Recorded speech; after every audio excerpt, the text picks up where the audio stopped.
பிஸ்மில்லாஹிர்ரஹ்மானிர்ரஹீம். அன்பார்ந்த நேயர்களே, பலஸ்தீன் மீட்பு போர் 663வது நாளை எட்டியிருக்கிறது. அது குறித்த தகவல்களை வைகரை விஷன் சேனலில் இடம்பெற வைத்திருக்கிறோம். பல அரிய நிகழ்வுகள், அவற்றை அங்கே பார்க்க வேண்டும், சப்ஸ்கிரைப் பண்ண வேண்டும் என்று கேட்டுக்கொள்கிறோம். அதில் இடம்பெற முடியாத சில தகவல்களை இடம்பெற வைக்கிறோம்.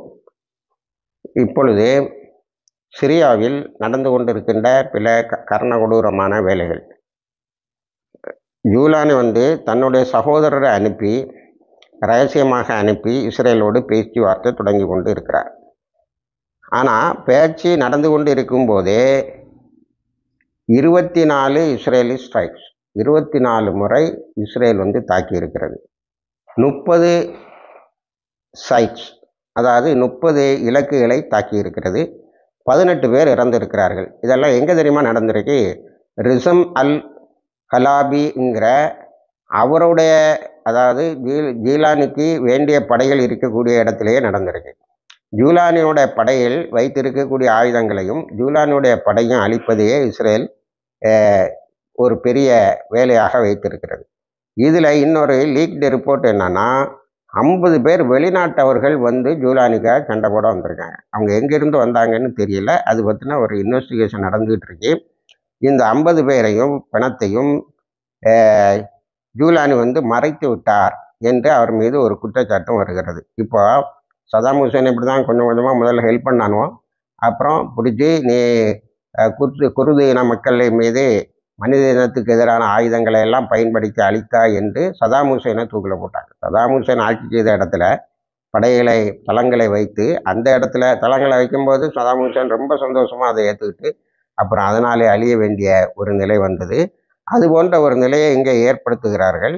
இவன் அதாவது இங்கே எப்படியெல்லாமோ இஸ்ரேலை சமாதானப்படுத்துறதுக்கு தன்னை சகோதரரை விட்டு அமெரிக்காவை பிடிச்சி துருக்கியை வச்செல்லாம் பேசினாலும், அது ஒரே ஒரு லட்சியத்தை நோக்கி தான் இஸ்ரேல் போயிட்டுருக்கு. சிரியாவை நம்மளுடைய பாதுகாப்பு வலயமாக, மண்டலமாக மாற்றணும்னு. இப்போ லேட்டஸ்ட் பிளான் என்ன தெரியுமா? சிரியாவை 2ஆக பிரிச்சுக்கிடுவோம். சதர்ன் சிரியா, நார்தன் சிரியான்னு வேணா பிரித்து உனக்கு ஒரு பகுதியை தாரேன், நான் சதர்ன் சிரியாவை வச்சுக்கிட்டேன்னு. இப்போ எந்த பகுதியுமே ஜூலானி கண்ட்ரோல் பண்ண முடியாது. ஏன்னா சிரியா முழுவதும் செக் போஸ்ட்டில் இஸ்ரேல் மெயின்டைன் பண்ணுது. அப்போ என்னாச்சு? நீ ஒரு இடத்துல இருந்து இன்னொரு இடத்துக்கு போனோன்னா இஸ்ரேலுடைய இதை தாண்டி தான் போகணும். இதில் இவன் போய் இப்போ எனக்கு எல்லாம் இடிஞ்சு போச்சு, நான் கிட்டணும் அப்படின்னு சொல்லியிருக்கான். அதில் அங்கே போய் கத்தரில் கேட்கும்போது பணம் தாரன்னு சொல்லிகிட்டு இருக்கும்போது ஒரு செய்தி, 250 பேரை ரகசியமாக ஜூலானியுடைய படைகள் சீக்ரெட்டாக எக்ஸிக்யூட் பண்ணியிருக்கு. எல்லாம் முஸ்லீம்கள் தான். அதாவது இவங்களுக்கு முஸ்லீம்களை கொல்றதுல எந்த பிரச்சனையும் இல்லை. ஆனால் இஸ்ரேலில் காலில் விழுந்ததுக்கு தான் உள்ளது போதாதுன்னு தன் தம்பியையும் அனுப்பியிருக்கிறார். அதனால் இந்த பார்ட்டிஷன் பிளானை இப்போ துருக்கி எதுக்குது? துருக்கி இந்த உலகத்தில் மிகப்பெரிய ஒரு முஸ்லீம் உலகத்தில் ஒரு லீடராக இருக்க வேண்டிய மிகப்பெரியது ஒரு முனாஃபிக் கண்ட்ரியாக மாறிப்போச்சு. அடுத்தது சில சிட்டிஸில், சில சிரியாவினுடைய முக்கியமான தளங்களுக்கு மேஜர் சிட்டிஸ்ன்னு போடுறாங்க. பெரிய நகரங்களுக்கு தண்ணியும் உணவும் போக முடியாமல் இஸ்ரேல் என்சர்க்கிள் பண்ணுது. அப்போ என்ன, ஒரு காசாவை அங்கே உருவாக்குறான். ஆனால் இவன் மண்டியிடுறான். இதுக்கடையில் ஒரு செய்தி நீங்கள் மற்ற சேனல் வழியான்னு தெரிஞ்சிருப்பியோ. சவுதி அரேபியா 6.4 பில்லியனை யாருக்கு கொடுக்குது? ஜூலானிக்கு கொடுக்குது. அது என்ன புண்ணியம்? ஒரு பைசா புண்ணியம் கிடையாது. இவன்கிட்ட பேசிக்கிட்டே இவனை நிர்மூலமாக்கிட்டு இருக்கான்.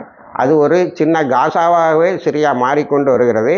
நாம் அடிக்கடி திரும்ப திரும்ப சொல்வது போல் அவனுடைய எல்லா இன்ஃப்ராஸ்ட்ரக்சரையும் அழிச்சிட்டான், எல்லா கட்டுமானங்களையும் அழிச்சிட்டான். நேற்றும் டமாஸ்கஸில் ஒரு பெரிய எக்ஸ்ப்ளோஷன் நடந்திருக்கு, ஒரு பெரிய குண்டு வெடிப்பு நடந்திருக்கு. இப்போ அந்த குண்டு வெடிப்பு நடந்தால் இஸ்ரேல் செய்தா, அல்லது இந்த ட்ரூஸுங்கிற அந்த குரூப் செய்தா, அல்லது இந்த சுவேதா குரூப்பு செய்தா, எந்த குரூப்பு செய்யுதுன்னு தெரியாது. ஆனால் செய்கிறது நிச்சயமாக இஸ்ரேலாகத்தான் இருக்கும்.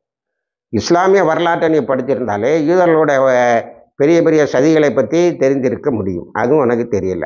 யாரு காலில் இந்த உலகத்தில் விழக்கூடாதோ அது அவங்களுடைய காலில் விழுந்துட்டுருக்கு. எப்படி இஸ்ரேல் உருவாக்கப்பட்டது, எப்படி அது இன்றைக்கு வரைக்கும் அன்றைக்கு ஆங்கில நாடுகளினுடைய பாதுகாப்பில் இருந்தது. ஏன்னா ஐக்கிய நாடுகள் சபை மேண்டேட்டரி பவரை யாருக்கு கொடுத்தது?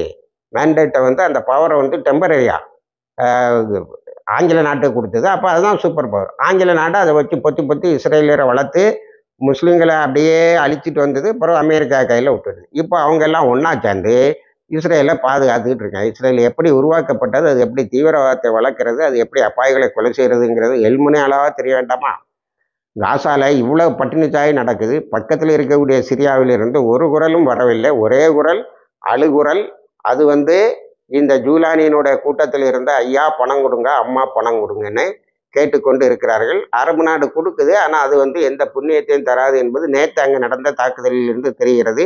இந்த சோகமான நிகழ்வோடு தான் நாம் இது பண்ணிட்டு போகிறோம். நேற்று ஒரு முஸ்லீம் சகோதரி கேட்குறா, சிரியாவில் எந்த பகுதி பாதுகாப்பாக இருக்கு என்று சொல்லுங்கள், நாங்கள் அங்கே போய் குடியிருக்கிறோம் என்று ஒரு கேள்வியை வைக்கிறார். அந்த கேள்வி அப்படியே இருக்கிறது. இதற்கு ஜூலானி முடிந்தால் பதில் சொல்லட்டும். ஆகிர் தவானா அல்ஹம்துலில்லாஹி ரப்பில் ஆலமீன்.